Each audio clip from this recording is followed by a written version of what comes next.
Senhor, receba a nossa adoração, meu Pai. Nós estamos aqui para adorar o Teu nome, meu Deus. Prepare o nosso coração para receber a Tua palavra, em nome de Jesus. Amém.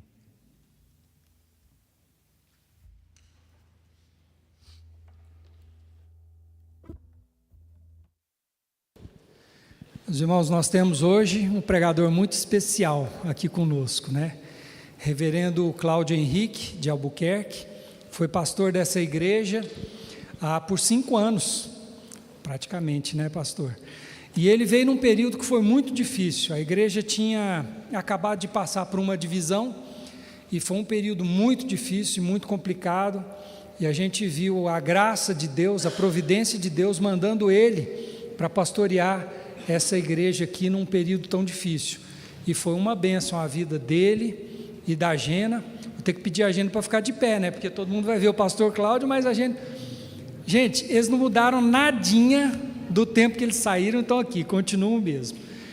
Para a minha vida, em particular, ele é muito especial, eles são muito especiais, porque na fase mais difícil que eu vivi na minha vida, no meu casamento, como presbítero, o pastor Cláudio e a Gena foram uma ajuda, uma providência de Deus. Se eu estou aqui hoje como presbítero, casado na frente da igreja, foi graças a eles que deram uma ajuda e um suporte muito grande. Então, queria convidar ele para tomar a frente aqui. Deus abençoe. Meus queridos, é uma alegria muito grande poder estar de volta, quase 25 anos depois, né, e poder rever pessoas, irmãos, conhecer outros, ver que Deus continua sendo um Deus gracioso, derramando graça sobre o coração da gente, como um povo de Deus. E é bom a gente poder rever, se alegrar, poder contemplar a maravilha do Senhor na nossa vida. E eu gostaria muito de trazer um abraço quente lá do Nordeste para vocês, de Recife, né, para que vocês pudessem, nesse clima gostoso daqui, poder receber o aconchego da gente. Muito obrigado pela oportunidade, agradeço muito ao pastor Pedro pela confiança de me entregar o púlpito dessa igreja, pelo pastor Fabrício também, que nos recebeu com tanto carinho, presbítero Marcelo e cada um de vocês. Que Deus use de graça, de misericórdia em nossas vidas nessa noite, que Ele fale ao nosso coração, que Ele use esses vasos tão insignificantes, tão frágeis, para manifestar a sua glória, seu poder. Eu gostaria de convidar vocês aqui, vocês pudessem abrir a palavra de Deus no 2º livro de Samuel, no capítulo 9.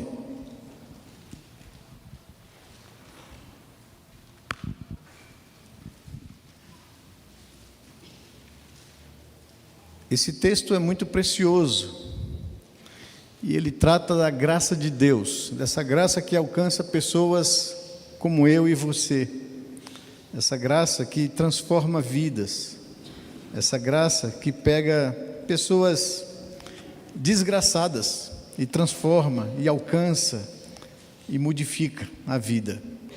Então convido você a abrir a palavra de Deus no 2º livro de Samuel, no capítulo 9, e acompanhar a leitura que eu farei nesse momento agora.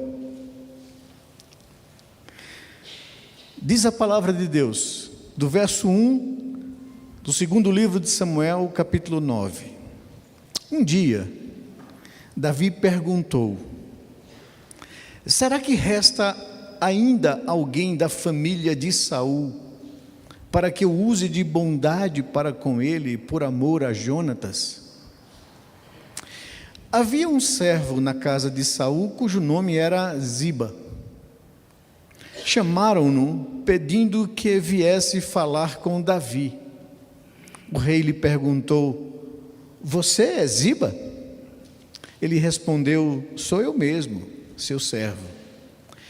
Então Davi perguntou: existe mais alguém da família de Saul para que eu use da bondade de Deus para com ele? Ziba respondeu: sim, ainda existe um filho de Jonatas, porém aleijado de ambos os pés. Então o rei Davi perguntou: e onde ele está? Ziba respondeu: ele está na casa de Maquir, filho de Amiel, em Lodebar. Então o rei Davi mandou trazê-lo de Lodebar, da casa de Maquir, filho de Amiel. Quando Mefibosete, filho de Jonatas, filho de Saul, chegou diante de Davi, inclinou-se, prostrando-se com o rosto em terra. Davi disse: Mefibosete?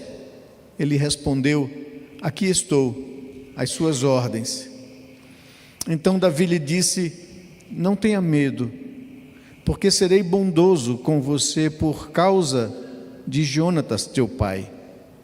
Vou restituir a você todas as terras de Saul, seu pai, e você sentará sempre à minha mesa para comer. Então Mefibosete se inclinou e disse: quem é este seu servo, para que o meu senhor tenha olhado com misericórdia para um cão morto como eu?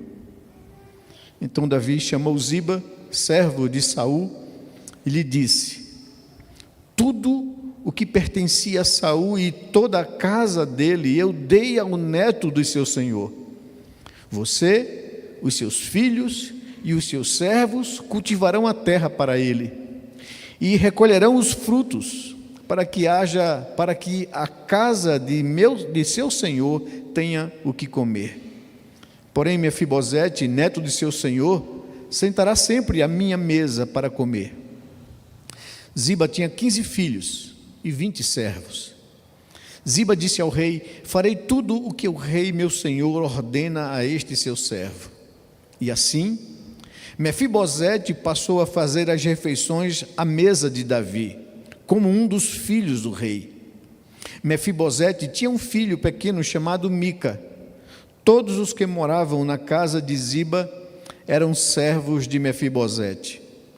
Mefibosete morava em Jerusalém, porque fazia as refeições sempre à mesa do rei, apesar dele ser coxo de ambos os pés. Vamos orar mais uma vez, pedir a Deus que nos dê a assistência do seu Espírito, para que a palavra que Ele inspirou chegue aos nossos corações nessa noite. Pai amado, que bom e que felicidade o Senhor nos concede de estarmos aqui juntos com irmãos que amamos há tanto tempo e com outros que passamos a conhecer no Senhor. Que bom é poder cantar louvores ao Teu nome, Senhor, falar das Tuas maravilhas, das Tuas grandezas. A razão pela qual nós nos encontramos aqui é gratidão. Gratidão por Tua bondade, por Tua misericórdia, pela graça que um dia nos alcançou, transformou a nossa vida, nos fez justos aos Teus olhos.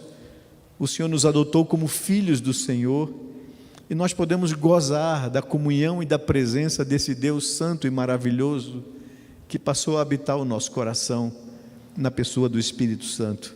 Nós louvamos o Teu nome, e nesse momento, quando nós lemos a Tua palavra, e vamos nos preparar para recebê-la, para ouvi-la, Senhor, use de graça e misericórdia com nossas vidas nesse momento. Fale ao nosso coração, faz com que a Tua palavra cale fundo na nossa alma, nos desafie a viver uma vida para a Tua honra e Tua glória. Abençoa-nos nessa noite, e apesar das nossas limitações e fragilidades humanas, manifesta a Tua glória no nosso meio aqui, Senhor. É o desejo do nosso coração, é a nossa oração, no nome santo de Jesus, a quem rendemos toda a honra, glória e louvor. Amém, Senhor Deus, amém. Amados, os nossos catecismos, eu vi que vocês no boletim acompanham um catecismo, e nos nossos catecismos reformados, eles afirmam que a razão principal do ser humano ter sido criado foi para a glória de Deus e o deleite com o seu Criador, de experimentar uma vida aos pés do Senhor. No entanto, nos deparamos com a triste realidade da condição humana e logo pensamos: por que tanto sofrimento no mundo? Por que tanta violência no mundo? Por que tanta desigualdade no mundo? Por que tantas guerras no mundo? Por que tanta maldade os nossos olhos contemplam? Se o ser humano foi criado para se deleitar no nosso Deus, então o que explica tanto desajuste, tanto sofrimento? Nós sabemos que a resposta a esta indagação está na atitude e na decisão tomada pelos nossos pais em relação ao Criador. Se rebelaram contra o Senhor, contra o seu Criador. Quando Paulo escreve a sua carta aos Romanos, ele afirma no capítulo 5, no verso 12: por um só homem entrou o pecado no mundo, e pelo pecado veio a morte, e assim a morte passou a todos os homens. E Paulo não está se referindo tão somente à morte física, ele está se referindo ao estado de decadência espiritual que se estabeleceu sobre a humanidade. O homem perdeu a comunhão com Deus, ele morreu espiritualmente, ele passa a morrer fisicamente, e após a morte física, a trágica condição do ser humano é experimentar o juízo e a morte eterna. E tudo isso, diz Paulo, entrou por um só homem no mundo e passou a todos os demais homens. Este estado de morte aponta para a falência espiritual da humanidade, aponta para a falência emocional e física do ser humano. Toda sorte de sofrimento passou a fazer parte das relações do homem com Deus, consigo mesmo, com seu semelhante. Jó afirma no capítulo 5, no verso 7, mas o ser humano nasce para o sofrimento após a queda. Como a faísca das brasas voam para cima, assim o homem nasce nesse mundo para o sofrimento. Após a queda, se ver no ser criado, culpa.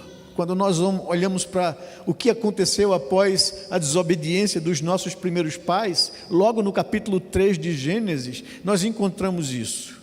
Eles experimentam culpa, medo, fuga, malícia, desentendimento, troca de acusações. Na existência humana passou a haver dor, sofrimento, conflito, opressão, sujeição na relação de marido e mulher, na relação com Deus, restrições, castigo, expulsão, maldição sobre toda a terra.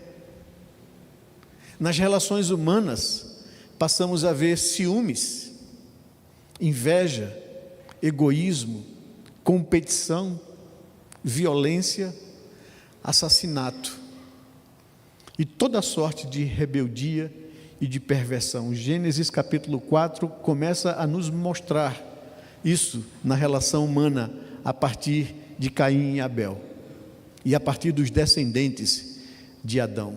A Escritura afirma: sabemos que toda a criação geme e suporta angústia até agora. Será que há esperança para o ser humano? Será que há conserto para todo esse desajuste estabelecido no mundo? É sobre isso que eu gostaria de falar com vocês nessa noite, nos propor a refletir com vocês neste momento.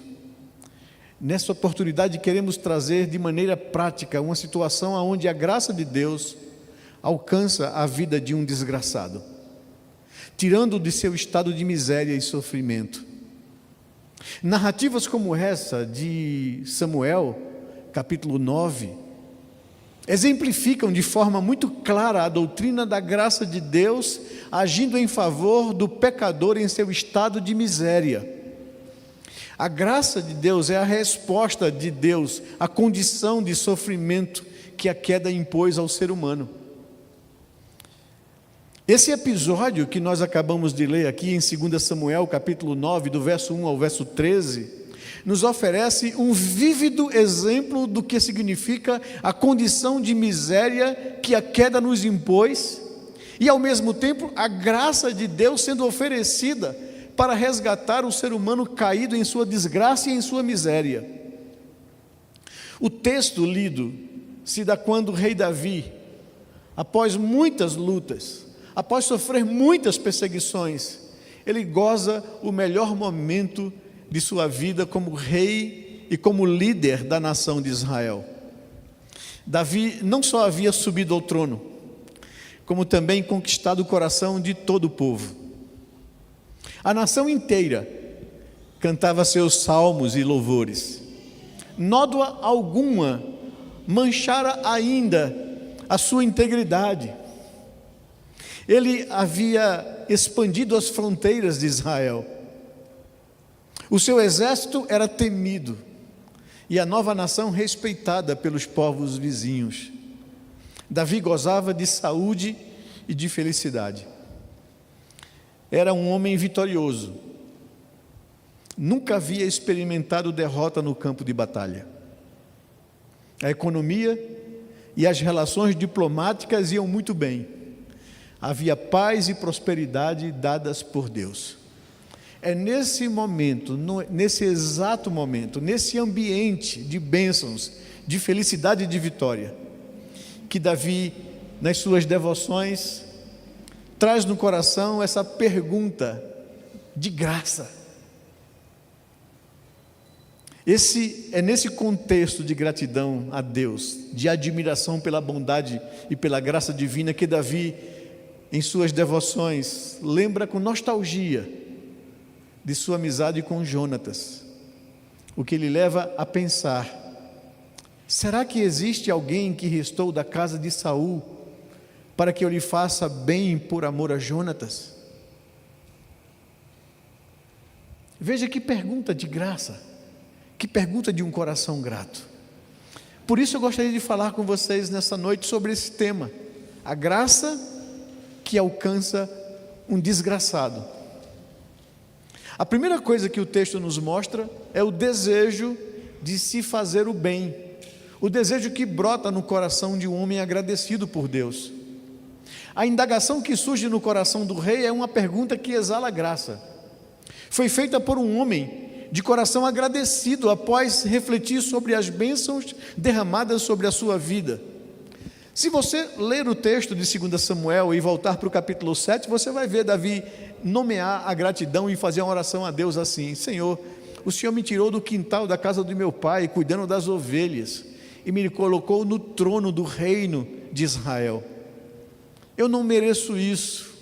O Senhor foi gracioso com minha vida e ainda me prometeu que toda a minha descendência permanecerá fiel no trono, se permanecerem fiel ao Senhor. E quando Davi está refletindo sobre essas bênçãos de Deus, sobre essa graça de Deus em sua vida, vem esse desejo, essa pergunta no seu coração: há alguém vivo da família de Saul a quem eu possa demonstrar o mesmo tipo de graça que Deus tem demonstrado para comigo? Aqui, usar de graça significa beneficiar alguém, oferecer lugar de honra nos postos e nos serviços da realeza. Davi queria fazer isso a alguém da família de Saul por amor a Jonatas. Observe bem a pergunta que surge no coração do rei. Ele não perguntou se havia alguém merecedor. Ele não perguntou se havia alguém qualificado, ou ainda se havia alguém capacitado, bem preparado para que possa ser usado nos assuntos do governo, ou se havia alguém valente, forte e em boa forma física para ser aproveitado no exército real. Não é isso. Ele não impõe condições. Não era essa a questão. Ele não está procurando alguém capacitado, alguém merecedor, alguém habilitado. Ele está procurando simplesmente alguém. Ele indaga simplesmente a alguém, qualquer pessoa que restou da família de Saul, para que eu possa fazer bem a ele por amor à minha amizade com Jonatas. Esse desejo que surge no coração de Davi é um desejo incondicional de se fazer o bem. Existe alguém por aí? Há alguém? E meus amados, essa é uma pergunta que ecoa no decorrer da história. Aqui Davi simboliza, representa o desejo do coração de Deus em fazer o bem ao ser humano caído em sua condição de miséria e de pecado. Até hoje ele procura se há alguém a quem a minha graça possa ser estendida. E Davi está sendo usado como figura do amor de Deus e do desejo de Deus em favor do ser humano caído. E esse desejo que brota no coração de Davi de fazer o bem, desemboca num processo para se fazer o bem desejado. Do verso 2 ao verso 4 desse capítulo 9, desenrola-se uma mobilização em todo o reino. A partir desse desejo manifesto, desencadeou uma procura. O reino foi mobilizado. Iniciou-se uma busca por alguém que pudesse dar alguma informação ao rei. E nessa busca, alguém se lembrou de um antigo servo da casa de Saul chamado Ziba. Ele poderia dar essa informação a Davi. Ele poderia dar essa informação ao rei. E chamaram Ziba à presença de Davi. E quando Davi ainda era jovem, ele frequentou o palácio real. Se você está familiarizado com a história de Saul, o primeiro rei de Israel, ele começou bem. Ele foi ungido por Deus. Deus levantou Samuel para ungí-lo como rei em Israel. E ele foi bem, mas depois o poder subiu à sua cabeça. E a vaidade tomou conta do coração de Saul. E ele começou a se desviar dos caminhos do Senhor. E Deus o reprovou por isso. E Deus tirou dele a sua graça. E ele começou a ter profundos momentos de tristeza e de depressão espiritual por culpa do seu pecado. Ninguém podia acalmar o coração de Saul. Os cantores do reino, os conselheiros do reino não acalmavam o coração de Saul. Alguém disse: olha, tem um jovem que sabe tocar uma harpa e compõe hinos belíssimos. Chamem esse jovem para ver se ele consegue aquietar o coração do rei Saul. E levaram Davi. E quando Saul ouvia Davi tocar a sua harpa e cantar os seus salmos e os seus louvores, o coração dele se aquietava, e esse menino passou a fazer parte do palácio. Desenvolveu uma amizade com o filho do rei, Jonatas. Uma amizade sincera, profunda. E quando Deus manifestou que Saul não seria mais rei em Israel, que levantaria outro em seu lugar, quando Deus levantou Samuel a buscar esse outro rei, o jovem Davi foi o homem escolhido por Deus. E quando Saul tomou conhecimento disso, Saul fez de tudo para matar esse menino que só fez bem a ele, e perseguiu Davi, e maltratou Davi. O que fazia Davi escapar era a amizade dele com o filho do rei. Jonatas dava as dicas para ele: meu pai está mandando os soldados te perseguir e te matar, foge, Davi. E quantas vezes Davi estava longe, nas cavernas, fugindo do ódio de Saul, da perseguição de Saul, e Jonatas ia lá levar comida e mantimento para ele. Ele pediu algo a Davi nesse momento.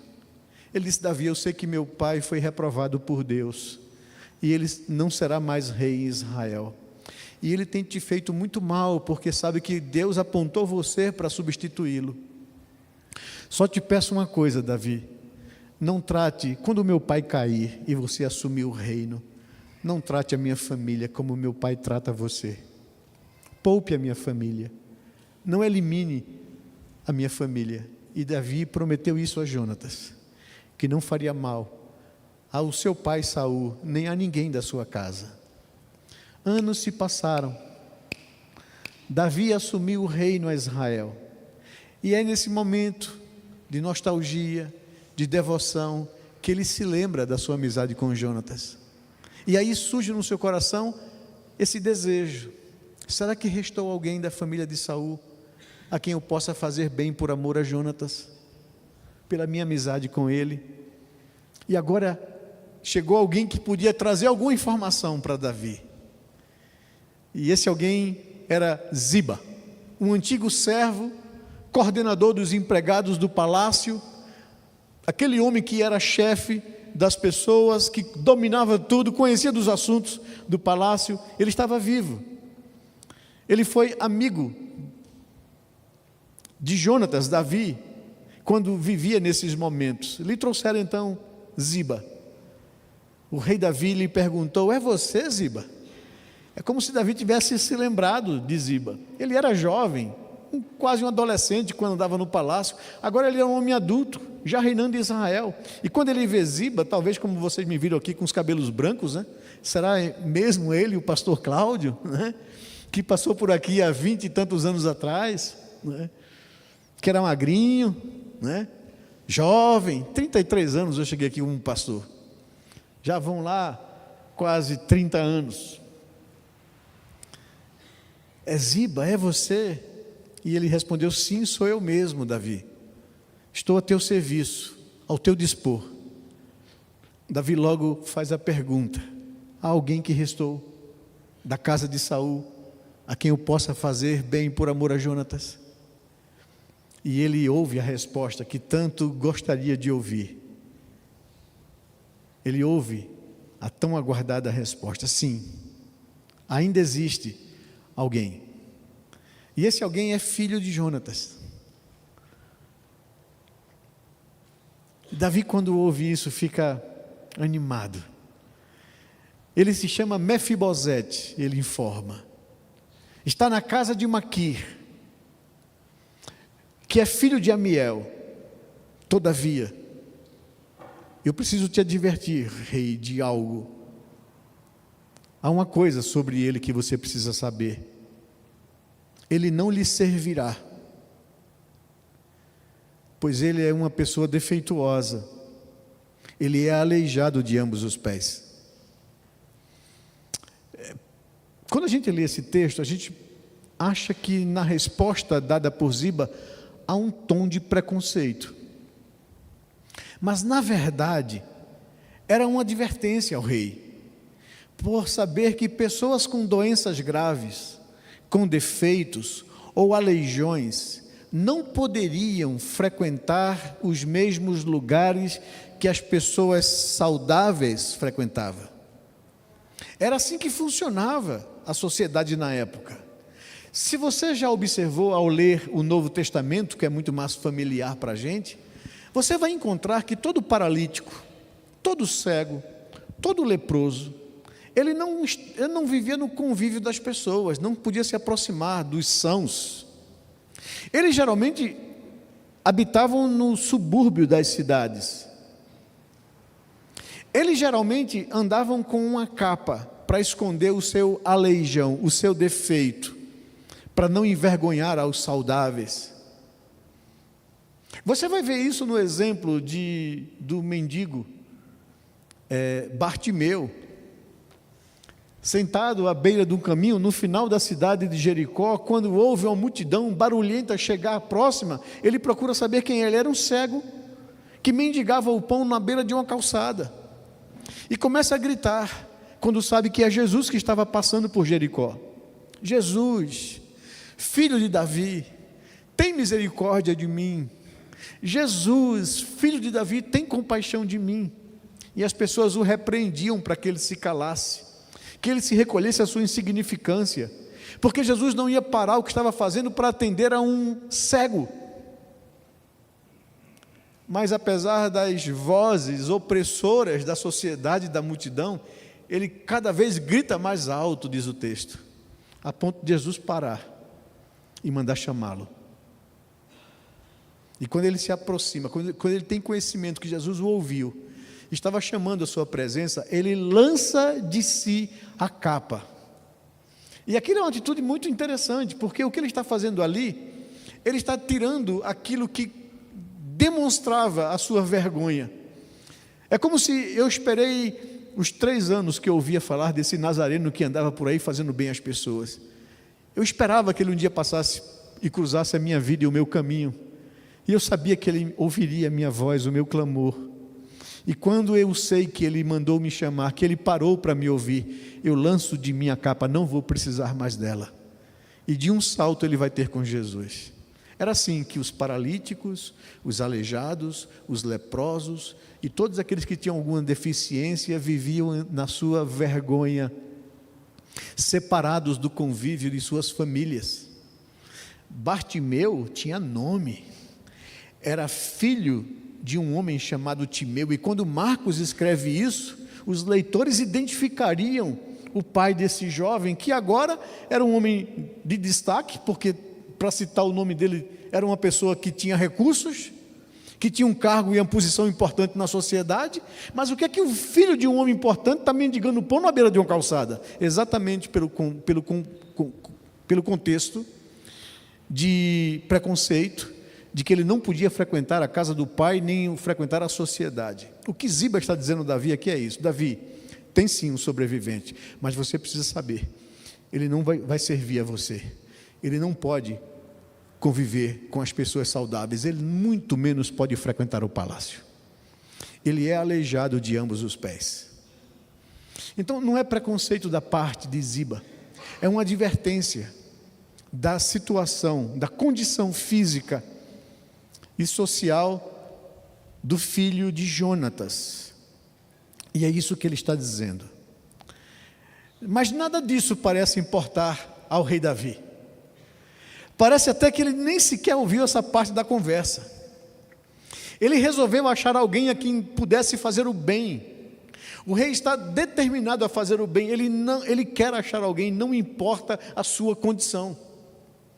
Por isso, de imediato, o rei Davi faz a seguinte pergunta, ao tomar conhecimento de que havia alguém: onde ele está? Como posso encontrá-lo? O antigo servo da casa de Saul, Ziba, lhe informa: ele está em Lodebar. E aqui a gente precisa entender o significado dessa palavra, que foi preservada porque se refere-se a uma região, a um lugar. Lodebar pode ser traduzido para o nosso português como terra desolada, como lugar de desolação. Era um deserto, era uma terra árida, seca, infrutífera e improdutiva, um lugar de miséria. Em resumo, aos olhos humanos, Mefibosete era uma pessoa desprezível, habitava em um lugar insignificante e nada tem de valor, nada pode oferecer ao rei ou ao reino. Mas nós vemos Davi tomar uma decisão, e a decisão de realizar o bem que ele deseja. Vemos então a decisão que colocou frente a frente a graça e a miséria, mediante a informação positiva de que havia um sobrevivente. O rei Davi envia uma comitiva de seu exército ao encalço de Mefibosete. Ele toma uma decisão que provoca um encontro onde o desejo de fazer o bem é realizado. Mandou o rei trazê-lo à sua presença, diz o verso 5. Agora imagine comigo aqui, use um pouco de sua criatividade. Imagine comigo a cena: uma caravana real, uma tropa, uma comitiva do exército real cruza o deserto de Lodebar e para em frente a um casebre, a uma humilde morada. Daí desce um oficial, um representante da comitiva real, e bate a porta. Talvez alguém lá dentro: o que é isso? O que significa isso? Alguém exclama: e eles estão procurando o neto do ex-rei Saul, estão à procura de Mefibosete.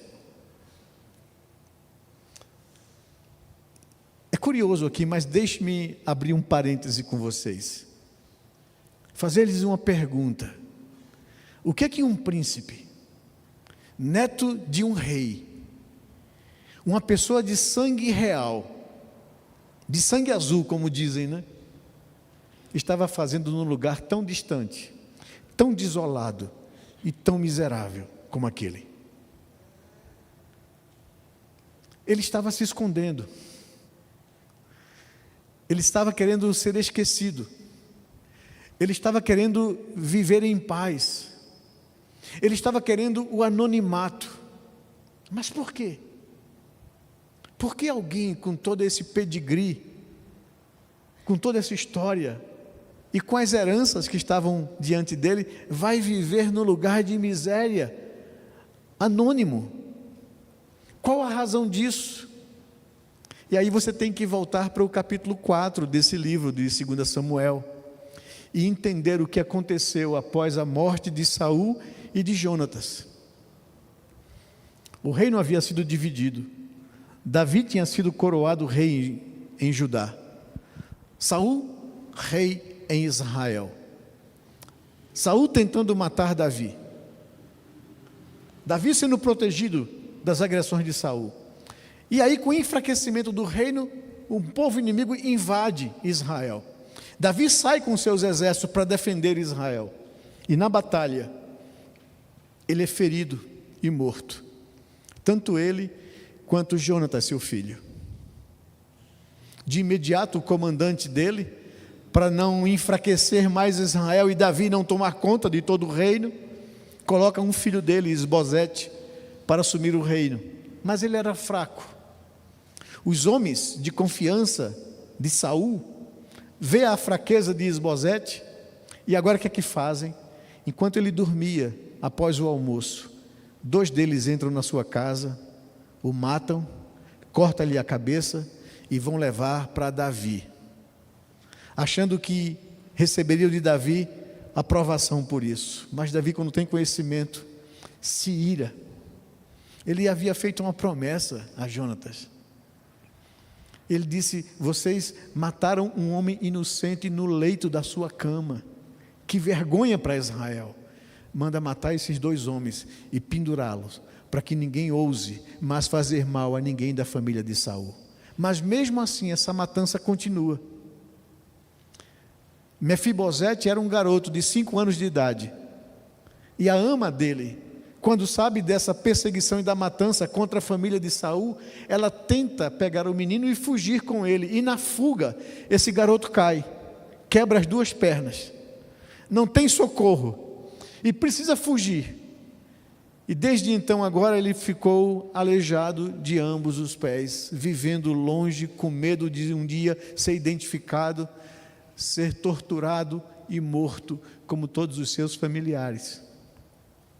Você agora entende a pergunta que nasce no coração de Davi: será que restou alguém da família de Saul a quem eu possa fazer bem por amor a Jonatas?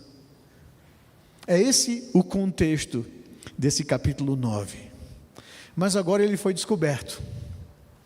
Agora chega uma comitiva. A guarda real bate à porta onde ele estava. O novo rei que assumiu o trono havia o encontrado. O último sobrevivente que poderia reclamar o trono foi achado. Ele fugiu disso durante toda a sua vida. Agora tudo estava perdido. Sabia que seria morto, como todos os demais da casa de Saul. Mefibosete, enfim, foi levado a Jerusalém, à presença do rei Davi. E eu fico pensando o que passou na cabeça dele nessa viagem. O que me aguarda: humilhação, tortura, sofrimento, vergonha, morte. Aquele encontro, por um lado, tão temido por Mefibosete, e por outro lado, tão esperado por Davi, aconteceu. De um lado, vemos o medo. Se você olhar no versículo 6 e 7, Davi percebe o medo nos olhos de Mefibosete, o trêmulo diante do rei, e Davi diz: não tenha medo. Por um lado, o medo, do outro lado, bondade e misericórdia. De um lado, o senso de miséria, de vergonha, de inadequação, mas por outro, aceitação incondicional. Você não precisa ter medo, é a palavra do rei Davi, pois eu usarei de bondade com você, por amor a Jonatas, seu pai. diante da bondade graciosa do rei, Mefibosete se vê desconcertado.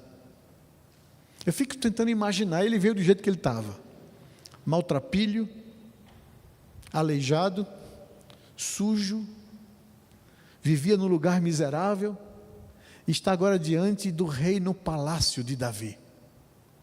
Ele se sente inadequado.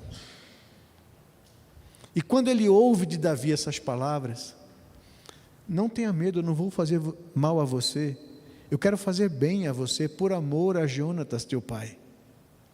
Quando ele ouve isso, ele se quebra diante de Davi, ele se desconcerta diante do rei, ele se percebe tão inadequado e miserável. Diz o texto no verso 8 que ele se inclina e diz: olha para mim, rei, quem eu sou, olha quem eu sou, olha o meu estado, olha o que eu me tornei. Por que você olha para mim com bondade? Eu sou como um cão morto. O rei dar ordens a Ziba para que seja restaurado a Mefibosete tudo o que pertencia à casa de Saul, e que Ziba e sua casa o servisse, visto que Mefibosete não poderia plantar, nem criar, nem colher. Vocês vão fazer isso para ele, porque já que ele não pode fazer isso, vocês vão servi-lo. E aqui nós percebemos mais uma coisa no texto. Nós vemos agora o resultado da ação graciosa, o acolhimento de Mefibosete na família real. O verso 11 ao verso 13 nos apresenta isso. E esse é o resultado do encontro gracioso expresso na cena familiar, que a partir de então se tornou comum na sala de jantar do Palácio Real em Jerusalém. Venha comigo para a gente imaginar a cena. Uma grande mesa posta para a refeição da família real, na cabeceira da mesa, o rei Davi. Em um dos lados, o belo Absalão. Junto a ele, a sua meiga e formosa irmã Tamar. No outro lado, entre os demais filhos do rei, o jovem estudioso Salomão. A mesa posta, a família do rei. De repente, alguém toca o sinete avisando da chegada do convidado especial, Mefibosete. A porta da sala de jantar se abre e ali aparece a figura de Mefibosete.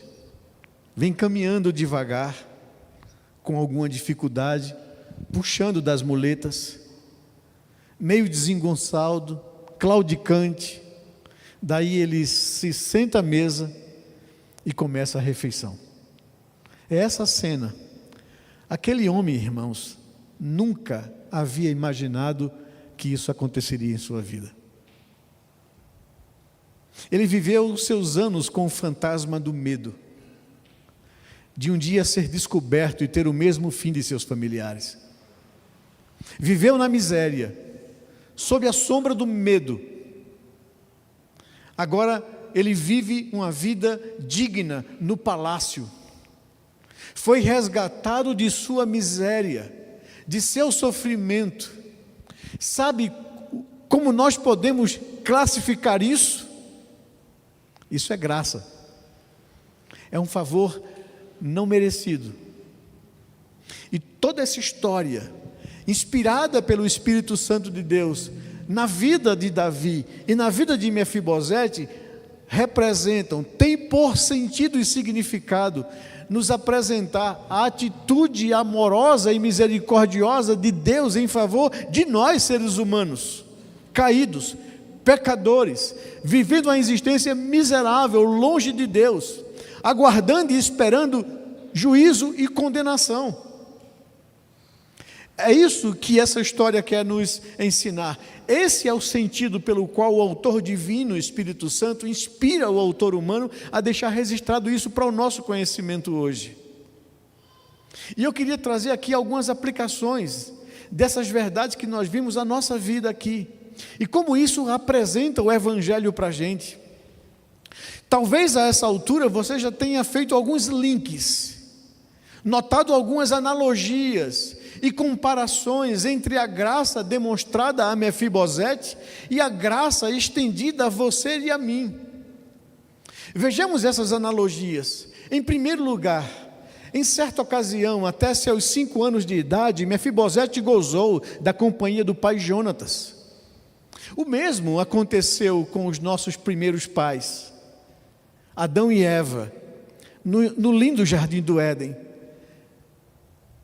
Eles eram os nossos representantes, e eles tiveram o privilégio de viver uma vida em comunhão com Deus, o Pai.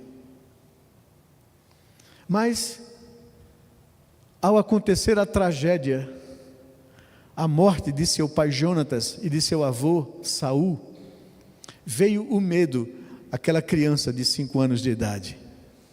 E Mefibosete sofreu a queda que o prejudicou pelo resto de sua vida. O mesmo aconteceu quando veio o pecado à humanidade. Nós, os humanos, sofremos a queda que nos deixou definitivamente aleijados na vida. Mas também o rei Davi, em seu amor incondicional pelo amado amigo Jonatas, buscou alguém a quem pudesse estender a sua graça e o seu favor.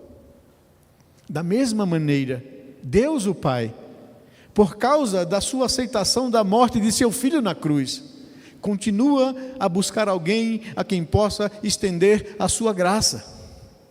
E por isso eu digo, essa pergunta que nasceu no coração de Davi ecoa na história.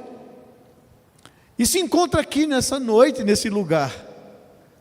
É a voz de Deus, a procura a alguém a quem eu possa estender a minha graça por amor a meu filho Jesus.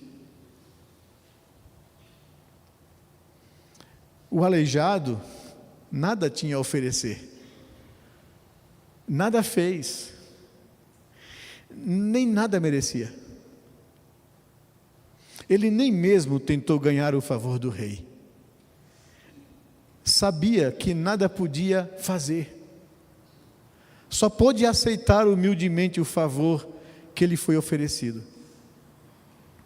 Nós também, pecadores, sem qualquer esperança e totalmente sem merecimento, indignos do favor de Deus, só podemos aceitar humildemente o seu amor a favor de nós, que foi oferecido em Cristo Jesus. Em quinto, o rei removeu o aleijado de sua miséria existencial, de um lugar de aridez, de um lugar de desolação, e o trouxe para um lugar de comunhão e de honra. Deus, o nosso Pai, fez o mesmo por nós. Ele nos tirou de nosso lodebar pessoal, de miséria e de depravação. Ele nos resgatou do inferno e da condenação e nos trouxe para um lugar de sustento espiritual, de intimidade e de comunhão com Ele. A Bíblia nos diz que Deus nos arrancou do império das trevas e nos transportou para o reino do Filho do seu amor. É isso que essa narrativa representa para a gente. Essa é a analogia da graça de Deus. Davi adotou Mefibosete na família real, dando-lhe provisões ininterruptas, dando sustento e bênçãos. Nós também, nós fomos adotados por Deus em sua família, como filhos e filhas, cercados de delícias sem fim. O cochear do filho adotivo era uma lembrança constante da graça do rei. Ele não podia conviver no palácio. Ele era um aleijado.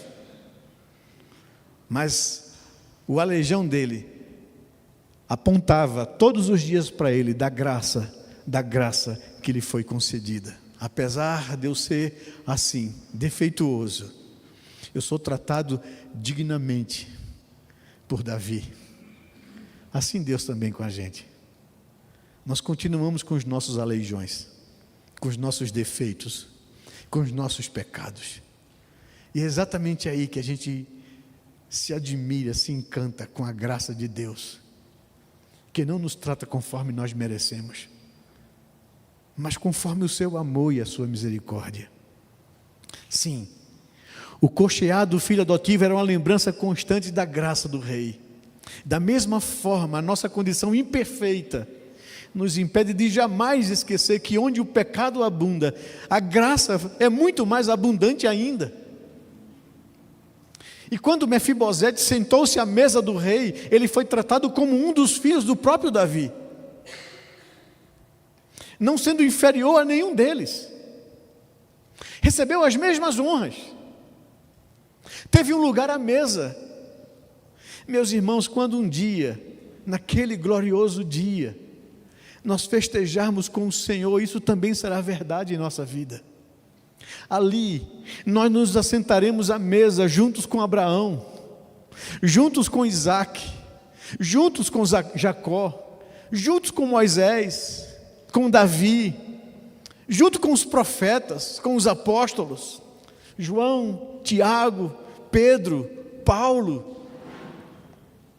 com os nossos irmãos Barnabé, Lucas, Timóteo, Tito, Maria, Febe, Lídia, Áquila, Priscila. Estaremos juntos com os mártires, com os reformadores, com teólogos, com ministros, com missionários, todos juntos, sem ênfase na classe social ou em títulos. Nenhuma consideração especial pelas grandes realizações de ninguém. Sabe por quê? Porque nenhum de nós tem qualquer mérito, nenhum. Todos nós somos aleijados, todos nós somos deficientes. Não há entre nós um justo, nem sequer um. É graça do começo ao fim. E como naquele dia, sentado à mesa do Cordeiro, cantaremos louvores e daremos glória. Todo o nosso louvor será dado àquele que veio e morreu, levantou-se da morte e vive. Seu nome, Jesus. Sua mensagem, graça, favor que ninguém merece, mas que é concedida pelos méritos do nosso Redentor amado. E naquele dia o manto da sua graça cobrirá todas as nossas deficiências, eliminará de vez toda a miséria e sofrimento. Como nós daremos aleluia naquele dia do Senhor? A graça é a resposta de Deus à condição de sofrimento e miséria que a queda nos impôs. A pergunta ainda hoje ecoa: há alguém aqui nesse lugar a quem Deus possa fazer o bem por amor a seu Filho Jesus, pelos méritos dele na cruz? Há alguém aqui? Há alguém necessitado dessa graça? Você não deseja prostrar-se diante dele, entregar-se a ele e receber dele graça e favor?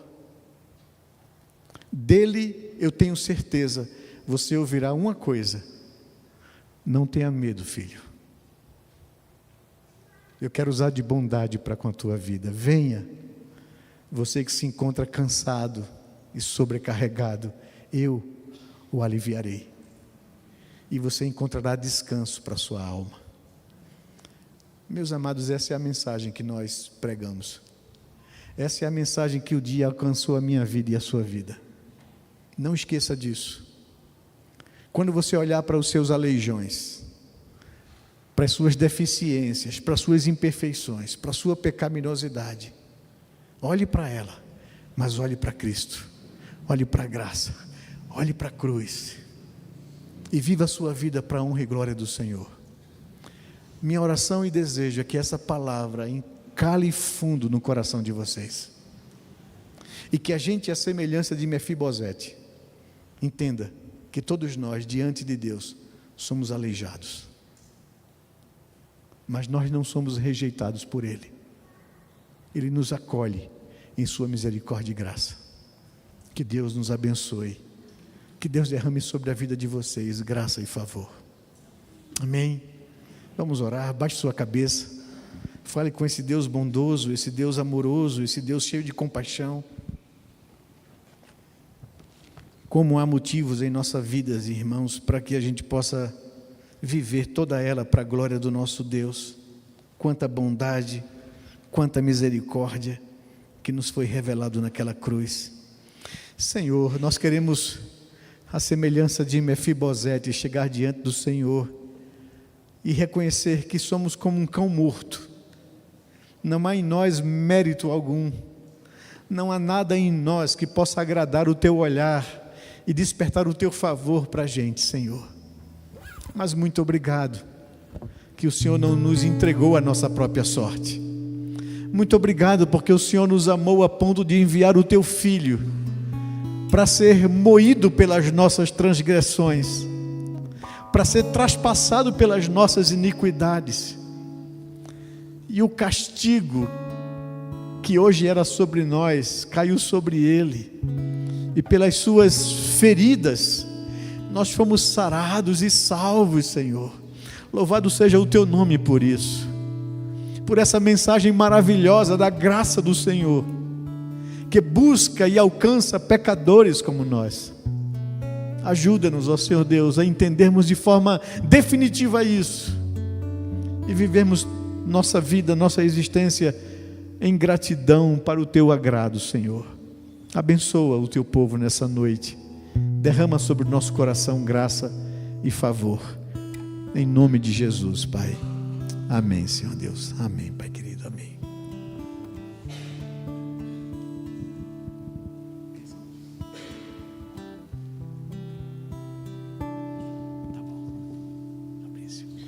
Vamos ficar de pé e receber a bênção do Senhor na nossa vida.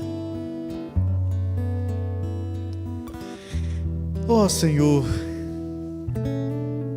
quanta gratidão há em nosso coração por Tua bondade, por Tua palavra, por Teu amor. Queremos agora, nesse momento, Senhor, estender sobre o Teu povo a Tua bênção, a Tua graça, para que possamos viver a nossa vida para o Teu inteiro agrado. Amados irmãos, que a graça do nosso Senhor e Salvador Jesus Cristo, que o amor de Deus, o nosso Pai, que a comunhão e as bênçãos do Espírito Santo de Deus sejam sobre vós, irmãos, e sobre todo o povo de Deus espalhado na terra, agora e sempre, Senhor. Amém, amado. Amém, Pai amado. Amém. Deus abençoe.